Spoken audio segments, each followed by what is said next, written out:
great for me because I love seeing people, whether it be Zoom or in person. In person is always very, very nice. So today I thought I would really take the time to break down the Be the Cause mind map as a pathway to healing childhood wounds.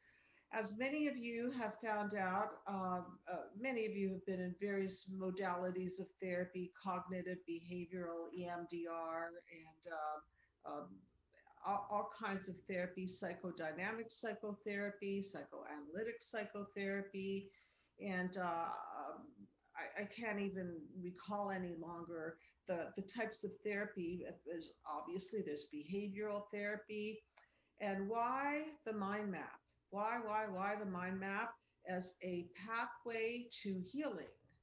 And the answer is, first of all, I've been doing this since, I've been using the mind map actually since 2013 actively. It was conceived back in 2001. I actually drew a picture of it in 2008, and I want to share with you what it looked like back in January 8th, 2008. It looked like that. Can you see that? Okay. And the mind map was actually called Join the Human Race. Here we go. It's called Join the Human Race. And it was actually a macro project for bringing the human race as a united humanity. And I didn't launch the global project, and I think it wasn't intended to be launched, especially at that particular time, because it seems as though we need to heal on an individual basis before we are healthy enough to treat each other with kindness and respect and come together as a united humanity. So you can imagine if we can't even get along with our mothers, fathers, uncles, aunts, sisters, brothers, cousins, community, how are we going to get along, and spouses and our children, and we can go on and on.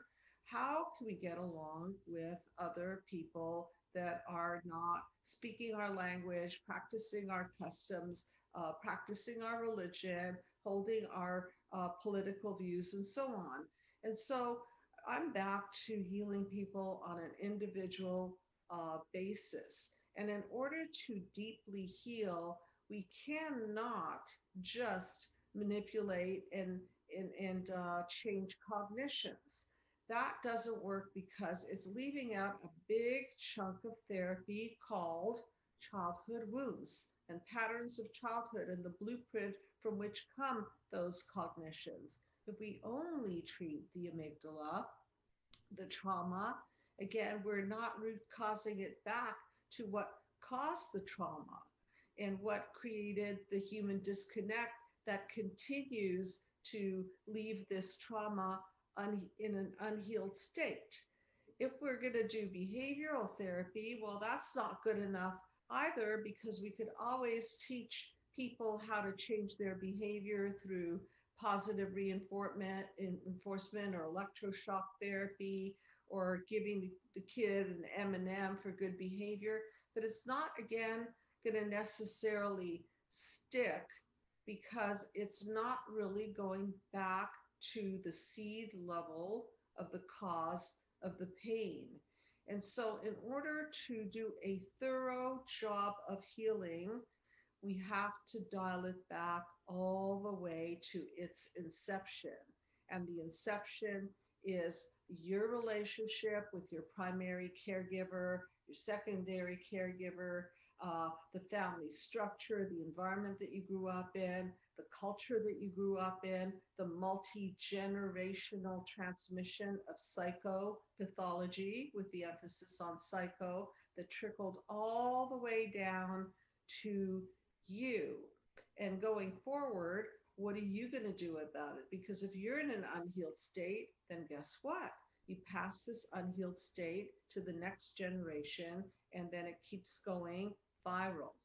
And then we not only remain in our unhealed state, but our children are then passing it to their children and then their children and so on. And there goes that multi-generational chain. So the mind map is intended to heal backward in the here and now and heal forward into the next generation. So again, one thing that most treatment plans lack is a structure and an actual plan. There are a lot of techniques out there, and I forgot to mention, of course, there's always medication management, and in some cases, very important. There are people who are suffering from bipolar disorder and psychotic symptoms, and symptoms that really do require the intervention of a psychiatrist. However, without combining psychiatry with psychology, again, we're back to square one because we're really not treating the cause. We're medicating the moods. We're medicating the reactions to the feelings, the anxiety and the depression and the hallucinations and so on. But we're not really addressing the cause, and this is how important it is.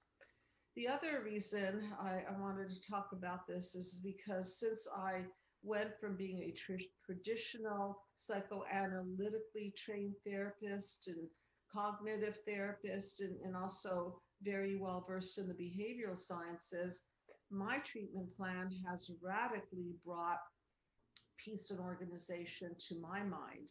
And when I have peace and organization in my mind, then I can teach that peace and organization to my patients. Another factor is that many therapies are time unlimited. You go, you keep going and going and going, and then a year later, 2 years later, 3 years later, you're still going. And I bet you, if I ask you, what did you learn? Many of you are going to have a blank look on your face and say, I don't know. Well, in the mind map therapy, in the 9 panel system, you learn a lot. It's very, very psychoeducational. And actually, the psychoeducational part helps you to connect the dots and have those aha experiences. And I just want to veer off for a moment and say that if you haven't gotten a copy of my PDF, Be the Cause Healing Human Disconnect, please do so. And if you're more visual or auditory, then please get the mind map video series that is offered at a very affordable price, and it is a download, so don't wait for anything to come in the mail. And it is me breaking down the mind map panel by panel and really connecting the dots so that you can see where these wounds were born, how those experiences shaped your psyche, impacted your psyche, and encoded in the fiber of your being, and then eventually broke you down. So let's go back to the mind map, and I want to outline this pathway to healing so that you could be very clear on what this treatment plan is. And I encourage everybody to please avail yourself of a free consultation.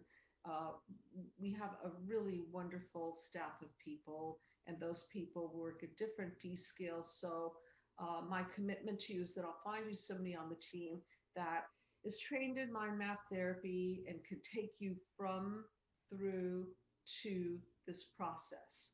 So let's start at the beginning, and let me show you the pathway to healing so that you deeply understand. And then if somebody wants to call in and be an example of how to apply this, then I'm happy to break it down and mind map you.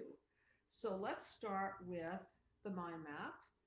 And if you can get it up there, I'd really appreciate it. Thank you so much. So you can see that it is divided in 9 panels. And these 9 panels are what I call the flow of life. It works because I'm really copying and following the flow of life. Creation, panel 1, 2, 3. Destruction, panel 4, 5, 6. And reintegration, panel 7, 8, and 9. So you see we've got the past, we've got the here and now, and then we've got the future that we're heading into. And we can't start with the future that we're heading into, because if we don't clear out the past, we're going to trip up and we're never going to get there. So, a lot of people, I had a person today who said, let's do some life coaching. And she had a bunch of childhood wounds that were not addressed in previous therapies. And I said to her, sure, we could do that later. However, your self esteem is in the toilet. You're suffering from depression. You have anxiety. And so, how do you want to reach your goal and map out a pathway to a goal oriented type of therapy when you have negative core beliefs tripping you up, anxiety tripping you up, defense mechanisms tripping you up, pattern repetitions that are tripping you up? So that's why I never recommend coaching as a first step to uh, to healing childhood wounds. I'm talking about traditional coaching, not mind map coaching, which obviously some of you have partaken in, and that's because when you're being coached via the mind map, then I, as a psychologist, am coaching the coach. I'm leading the coach through the process so that person can help the patient. And currently, the people on my staff are either now all licensed practitioners or they're under my license, just because people do need a higher level of care and a higher level of education, I feel, to do the deep work. So let's begin with childhood wounds, which have to do with five um, that pertain. So let's go to panel number one. Panel one is where these injuries begin. And if you look at the light in the background, then you could see that that light is piercing through the darkness, but then you can see the shadows over the darkness, and they represent the shadows that stunt your growth and prevent you from becoming the best of your best. So, what are these wounds that I'm talking about? There are five that I focus on, and then there are several more that I want to bring into the discussion, and then one that pertains to the narcissistic injury. So, there is obviously verbal abuse, there's physical abuse, sexual abuse, there's control and smothering, and then there's emotional neglect.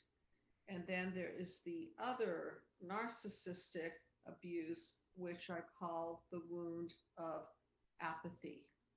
When you have parents that truly do not care, when you have parents that put themselves first because they're enrolling you in filling their hole in the soul, when you're an extension of them and they do not help you to separate and individuate from them because they need you and they want to pull you into their vortex, then it's impossible to grow. So let's go through one wound at a time, and then I'll bring in several others. For example, children who have grown up in war-torn countries where there's a lot of trauma, children of alcoholic parents who obviously are ignored and maybe even abused physically or sexually or emotionally.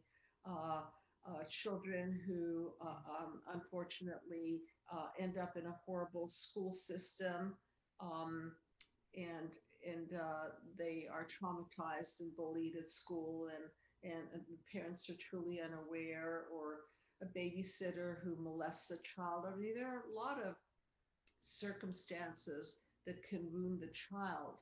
And again, this is not a system to blame the parents and throw them under the bus. This is a system of directing the the knowledge of what happened back to the primary blueprint.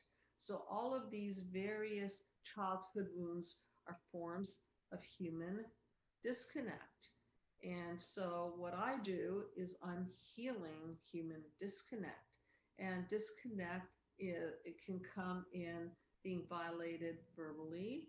It can come in the form of being violated physically. It can come in the form of being violated sexually.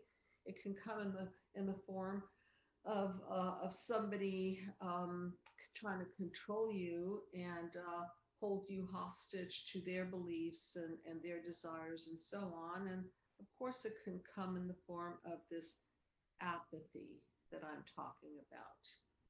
And so panel one is really the inception of the wound.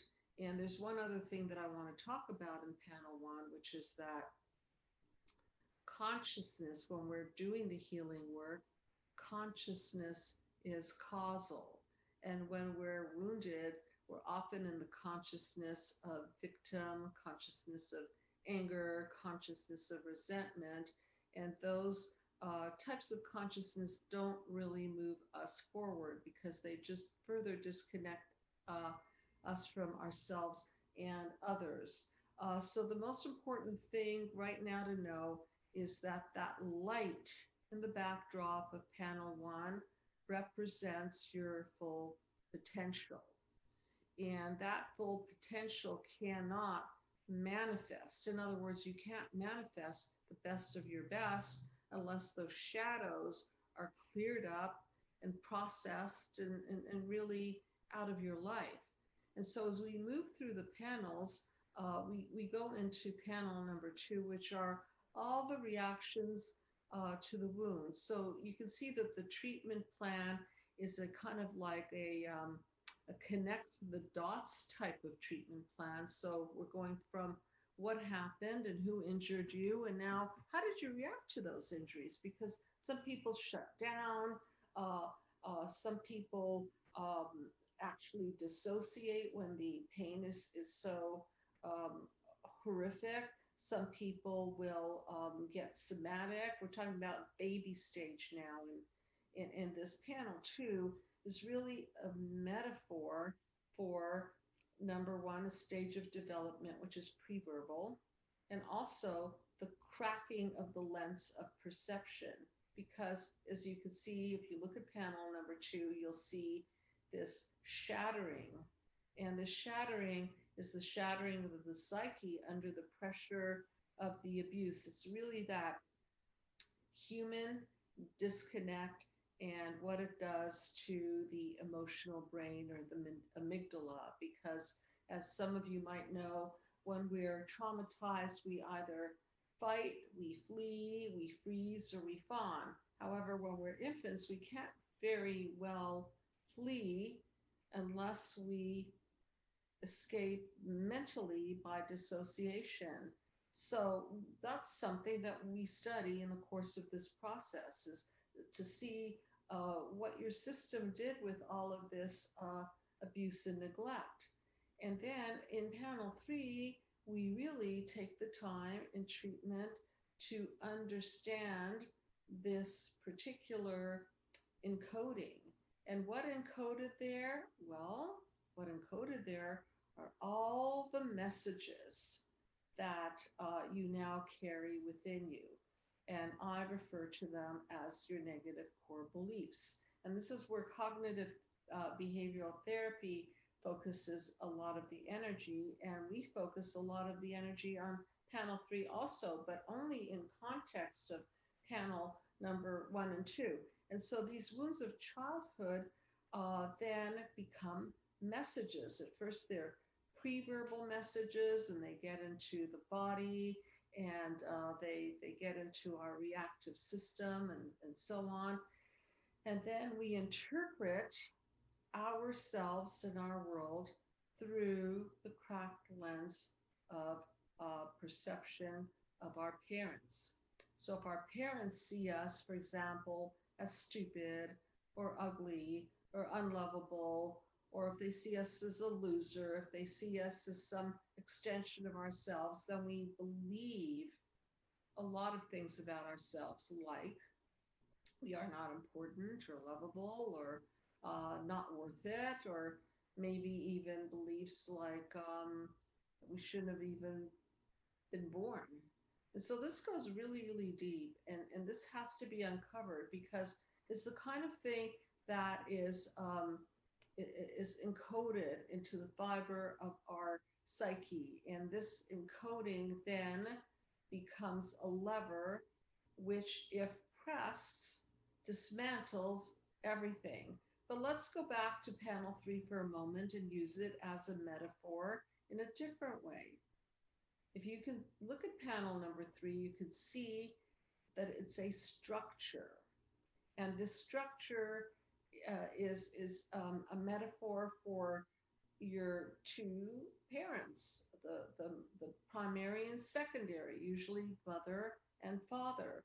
So when mother and father are connected, and when mother and father create a safe haven for their children, when mother breastfeeds and eye contacts and attunes to baby and keeps baby safe, and when father keeps the family safe and provides, and everybody provides for the children and makes sure that they have a ladder to progress on and elevate themselves and evolve, then we now have a great system.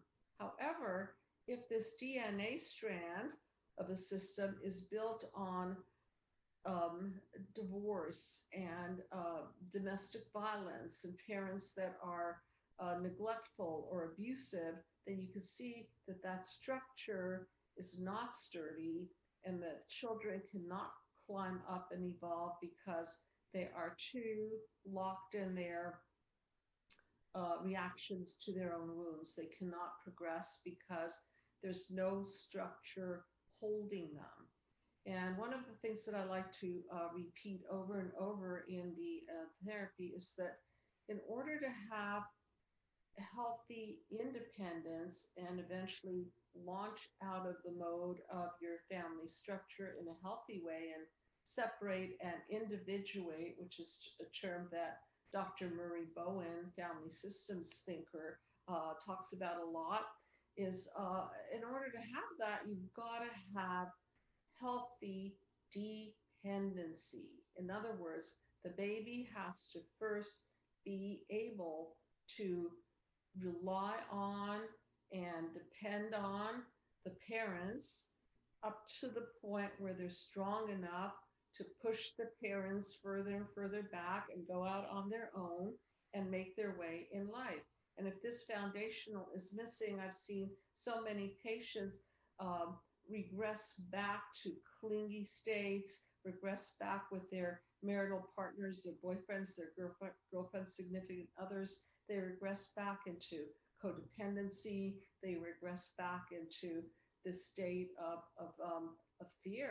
fear-based codependent relationship or a dependent relationship where they are afraid of launching out and doing something for themselves because um, they're so arrested in their development. So you can see that panel number 1, 2, 3 is really, really delving into the past and who done it, how you reacted, and how you encoded this. And then panel 3 becomes a very pivotal point in the therapy because it really identifies those negative core beliefs that then act as a trigger. And these negative core beliefs I describe in the book as a psychovirus. Why do I describe it that way? Because it makes you psycho. It goes into the psyche and then it stays in there and it reverberates. And even if your parents are deceased, the messages are still there.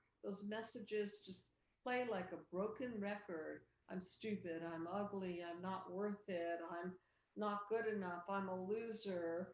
I'll never make it in life, and so on and so on, so on. And these messages definitely are not messages that you're born with. So these messages ingrain into the fiber of people's being, and they don't just naturally resolve by affirmations. You can't tell yourself, I'm beautiful, I'm smart, I'm successful, I'm loved. It doesn't work that way because unfortunately, our parents are the ones that set the bar. Our parents are the messengers that are most heard, And in infancy, the only ones that are really hurt, unless there's another influencer in the picture, like a grandmother or grandfather or an aunt or an uncle or somebody really there to mitigate the damages.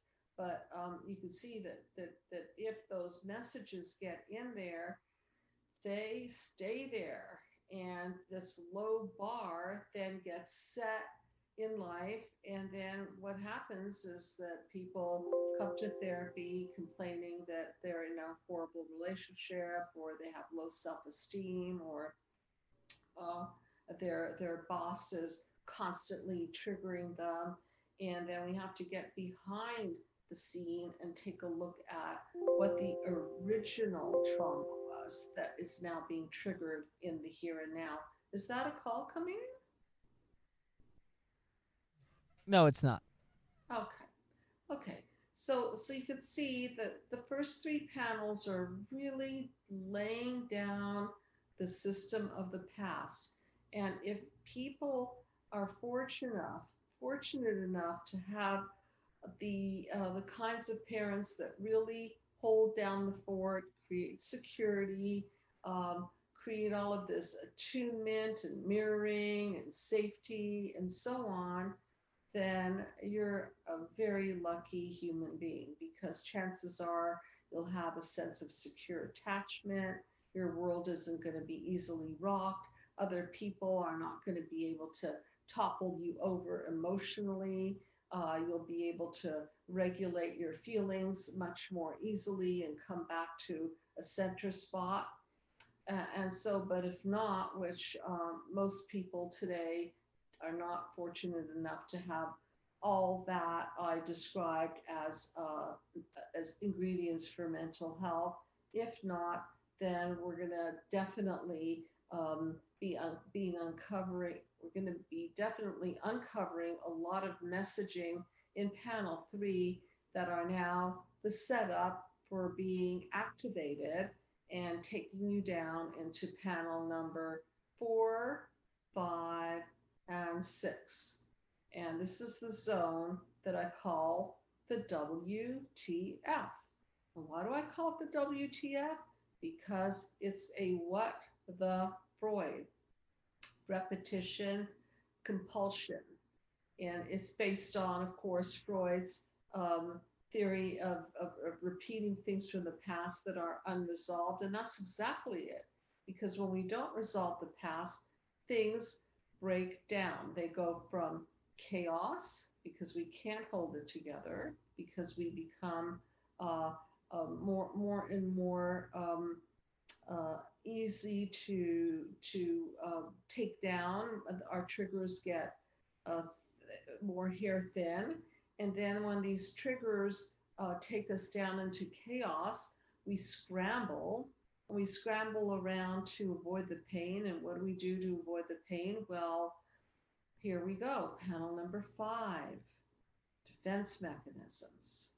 And these defense mechanisms are the best attempts that we have to protect ourselves from the pain. And if you see all these little round balls, the green balls and the yellow balls and the pink and the blue and the orange and the purple, they are, again, metaphors for different kinds of defense mechanisms, such as overeating or gambling or porn or drugs or alcohol use, or being on the cell phone all day, or sleeping in all day, or other psychological defense mechanisms like projecting your anger on other people because you cannot really express yourself, or you're full of venom from the pain of the past, or swallowing that pain and introjecting it, taking it within, and ending up in a potential state of implosion.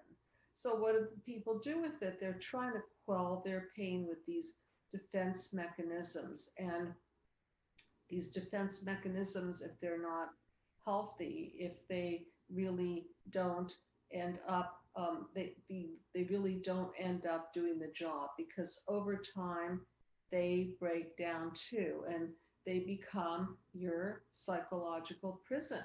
So that's why the metaphor is that little ball. It's sort of like now you're locked in this psychological prison and you're in your ism, your alcoholism or your gambleaholicism or your pornism or whatever your ism is, and it might feel good for the moment, but because of the hole in the soul that childhood injuries tend to punch in us, these isms don't really fill it because this hole in the soul is it's a big gaping hole and it's an endless hole and it cannot be filled or fulfilled.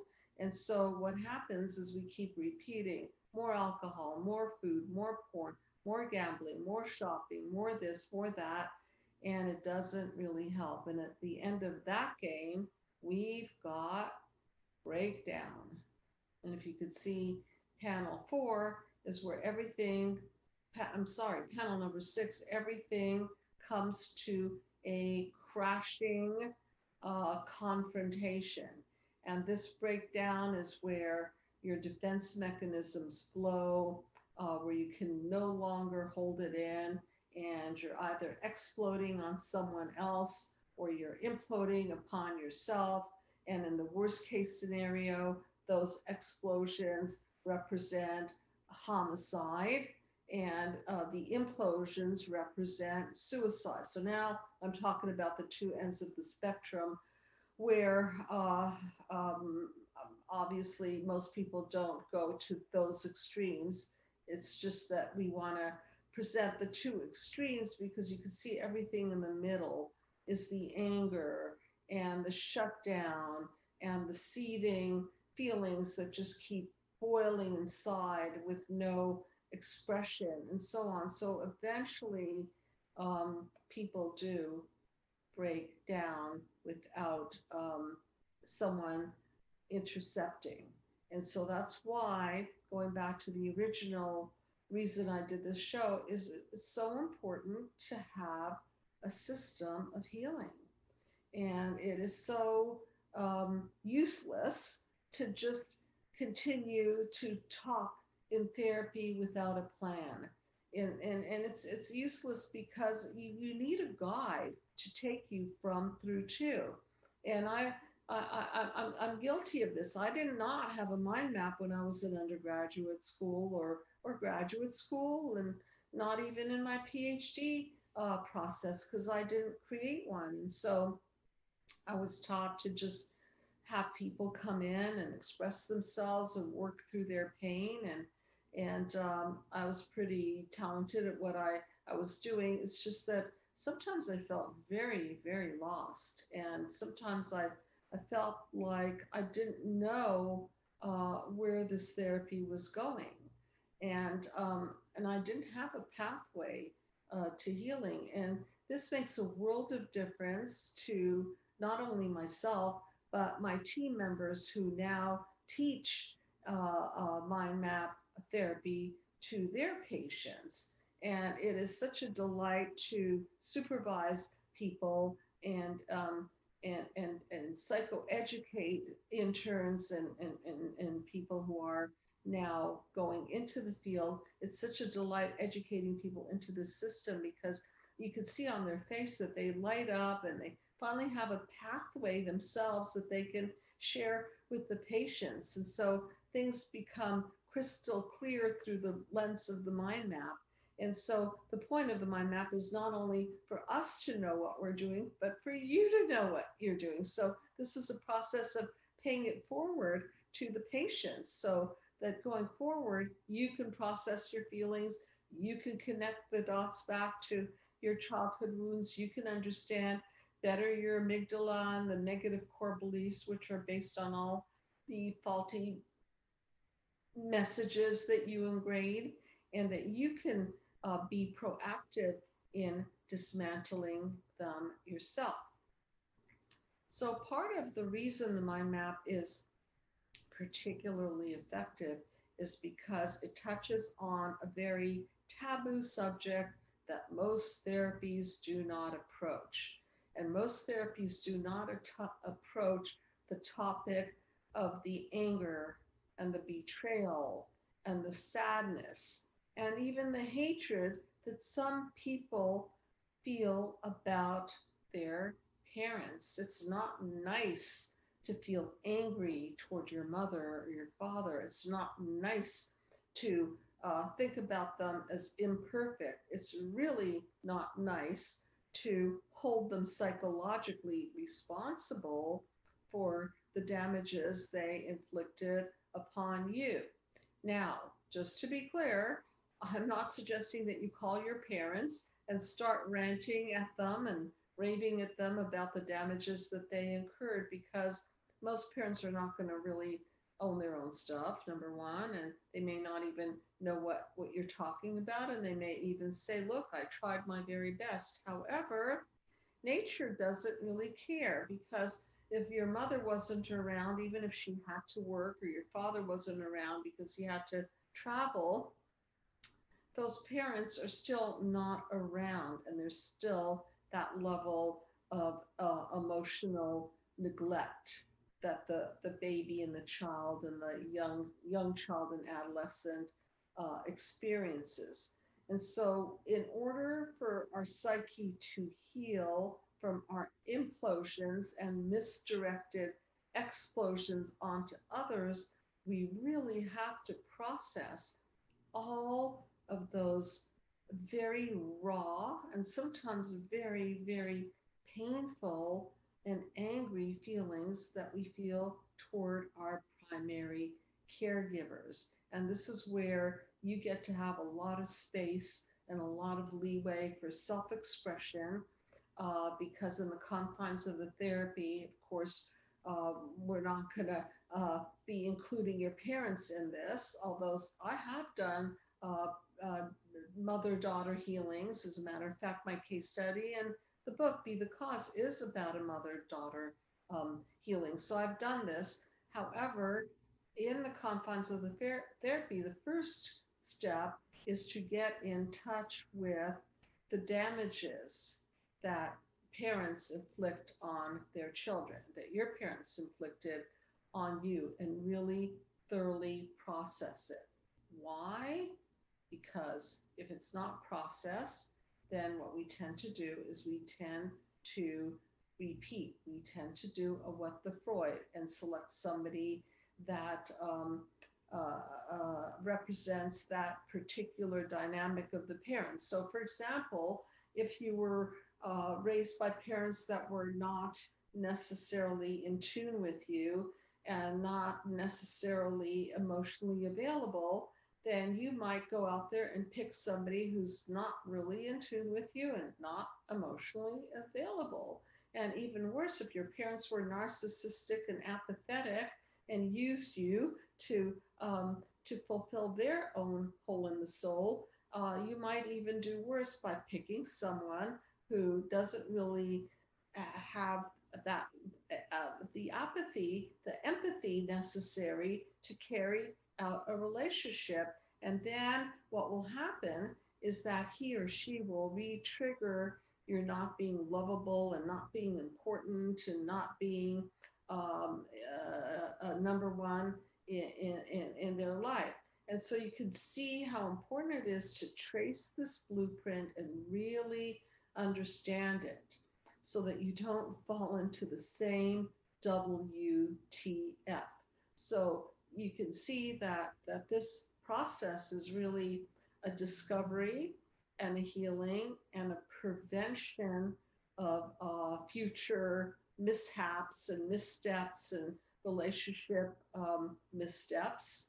And so once you bust the system gone wrong, then the idea is that you'll be too emotionally intelligent to fall back into the same loop through.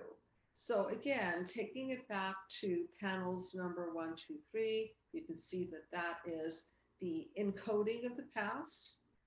And if we don't dismantle the encoding of the past, and if we don't process the pain and suffering that you endured in the first years of life, then you're at vulnerability to repeat the same into the next chapter and end up in chaos with defenses that are protective in some way and addictive or keeping you in some sort of psychological prison in another way. And then it's just rinse and repeat all over again. So that's how important it is to dismantle uh, the childhood wounds and reprocess the feelings. And once we get through all of that, then we can reset. And so I want to go to panel number um, 7, 8, 9 and talk about resetting. So as you can see, those orbs, those isms, so to speak, now represent the isms that come in to support you. Healthy defense mechanisms like um, setting good boundaries, saying no to people that you don't want to be around, exercising, good nutrition, um, making it a point to get enough sleep and making it a point to be social so that you're not shutting yourself out from human connection. And so once you're able to regroup in panel number 7, you could see that in the middle of panel number 7 is the light. Okay, so what does this light represent? This light represents a clear lens of perception. So now you can see straight. You're no longer fooled by the past. You're no longer stuck in your defense mechanisms. You're no longer stuck in reactions. You're no longer believing in lies and misconceptions and misperceptions that used to rule you, which are your negative core beliefs. And so by seeing straight, what is possible is really one of the most important achievements in life, I think, is entering into a synergistic relationship with yourself and others. What is a synergistic relationship with yourself is where you really support yourself and where your boundaries are such that you let in the good and keep out the bad, and that you, on a grander scale, make it a point to merge with people, interface with people, invite people into your life that bring out your light. And so, in the case of narcissism, which I talk a lot about, the opposite happens. Instead of this merger and light happening as a result of interacting with a partner or a husband or wife or boss or a close person, what happens is that you're vampired. And instead of that light in the center of the relationship becomes dark and heavy and depressing, and it starts sapping energy. And pretty soon you're in this relationship and you're finding yourself feeling very tired and dysfunctional and somatic. And so rather than the relationship being a 1 + 1 is greater than 2, in other words, rather than the relationship being enhancing to both you and your partner, it is actually vampiring the energy here. And that's when you know that you're in a relationship that needs serious boundary resetting or seriously needs to end. And it's much better, of course, when you're working the mind map. I also advise people who are in a serious relationship to please, please, please have your partner go through the system also, because it's not my intention to help people grow apart. It's really my intention to help people grow together. But if one partner is not a growth partner and the other one decides to continue to grow, they may indeed grow apart. So when I do couples therapy, I make sure that both partners are doing the individual therapy along with the couples work, because it's remarkable how much couples project on each other. And it is remarkable how couples don't even really relate to each other because they're relating to the ghosts of their past, and they're repeating upon each other what they saw in their family of origin. So it's really, really important to clean out the past of each and bring them together so that they can regroup and they can merge together synergistically.